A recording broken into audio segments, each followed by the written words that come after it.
First question is find the value of 2 1 minus 2 sin square 7x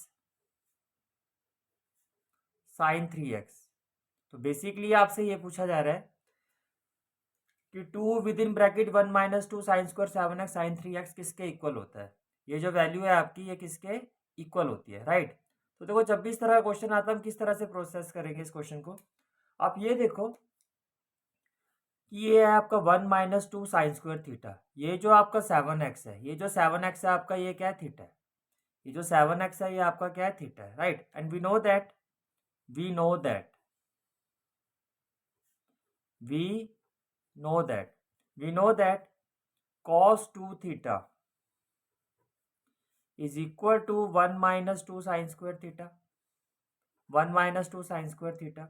अब इसी चीज को मैं यहां पर अप्लाई करता हूं तो देखो 1 minus 2 sin square theta, theta यहाँ पर क्या है 7x, तो 1 minus 2 sin square 7x ये किसके इक्वल होगा, cos 2 थीटा, cos 2 थीटा। अब थीटा क्या है आपका 7x, तो ये हो जाएगा 2 7x।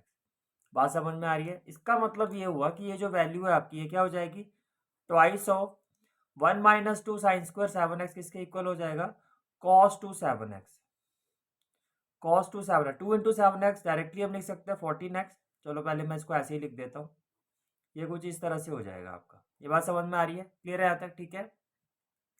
और साथ में आ जाएगा हमारा sin 3x, साथ में क्या हो जाएगा sin 3x। ये क्लियर हो गया, ठीक है।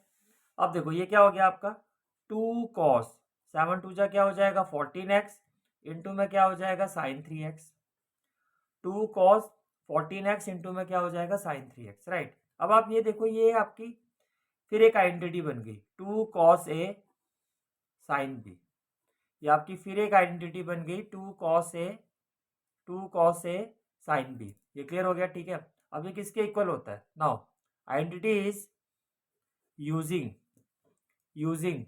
2 cos a sin b, और ये किसके इक्वल होता है आपका sin a प्लस बी,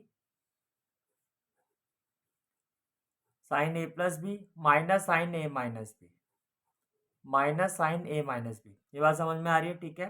तो इसका मतलब 2 cos 14x sin 3x it will be equal to it will be equal to it will be equal to sine A plus B, sine A plus B. ये आपका ए है, ये B है, 14 plus 3 क्या हो जाएगा 17x, तो ये हो जाएगा 17x माइनस साइन ए माइनस बी, साइन ए माइनस बी, 14 माइनस 3 क्या हो जाएगा 11x।